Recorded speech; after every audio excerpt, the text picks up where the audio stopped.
Right. Jubilee Hills assembly నియోజకవర్గం ఉప ఎన్నిక రోజురోజుకు ఆసక్తికరంగా మారుతుంది. ఈ ఎన్నికల్లో విజయం సాధించడం కాంగ్రెస్, భారతీయ జనతా పార్టీ మరియు బీఆర్ఎస్ ఈ మూడు ప్రధాన పార్టీలకు ప్రతిష్టాత్మకంగా మారింది. దీంతో మూడు పార్టీల అభ్యర్థులు తమ ప్రచారాన్ని కూడా వేగవంతం చేస్తారు మరియు త్రిముఖ పోటీకి తగ్గట్టుగా కొత్త వ్యూహాలను కూడా అమలు చేస్తున్న పరిస్థితి కనబడుతోంది. తాజాగా ఈ ఎన్నికల్లో ఒక అనూహ్య పరిణామం చోటు చేసుకుంది.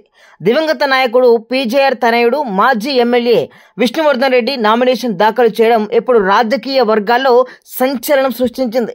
ఇప్పటికే బీఆర్ఎస్ అభ్యర్థిగా మాగంటి సునీత నామినేషన్ వేసి ప్రచారంలో నిమగ్నమై ఉన్నారు.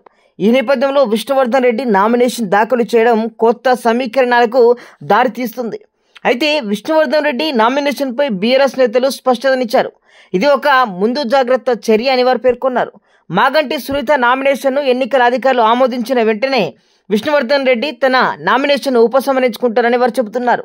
అయితే సునీత నామినేషన్ దాఖలు తర్వాత మారిన పరిస్థితుల నేపథ్యంలోనే బీఆర్ఎస్ ఈ చర్య తీసుకున్నట్లుగా రాజకీయ విశ్లేషకులు భావిస్తున్నారు. ఈ పరిణామం ఎన్నికల ప్రక్రియతో పాటు నామినేషన్ల ఘట్టాన్ని కూడా ఉత్కంఠ భరితంగా మార్చింది. అయితే అధికార పార్టీ అయిన కాంగ్రెస్ ఈ స్థానాన్ని గెలుచుకోవడానికి శక్తి వంచన లేకుండా ప్రయత్నిస్తోంది.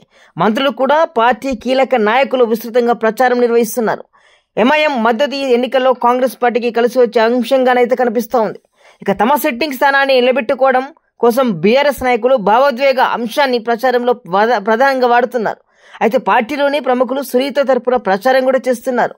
అయితే ఇటీవల పార్లమెంట్ ఎన్నికల్లో అనుకూల ఫలితాలు రావడంతో ఉత్సాహంగా ఉన్న బీజేపీ తమ అభ్యర్థిని గెలిపించుకోవడానికి ప్రత్యేక వ్యూహాలతో కూడా ముందుకు వెళ్తుందని కూడా చెప్పుకోవచ్చు. ఈ ఉప ఎన్నికల్లో తమ బలాన్ని నిరూపించుకోవాలని కూడా బీజేపీ కూడా బలంగా ప్రయత్నిస్తుంది. ఇక మొత్తం మీద సామాజిక మరియు ప్రాంతీయ సమీకరణల ఆధారంగా ఈ మూడు పార్టీలు జూబ్లీహిల్స్ ఉప ఎన్నికల్లో గెలుపు కోసం అయితే తీవ్రంగానైతే కృషి చేస్తున్న పరిస్థితి కనబడతా ఉంది.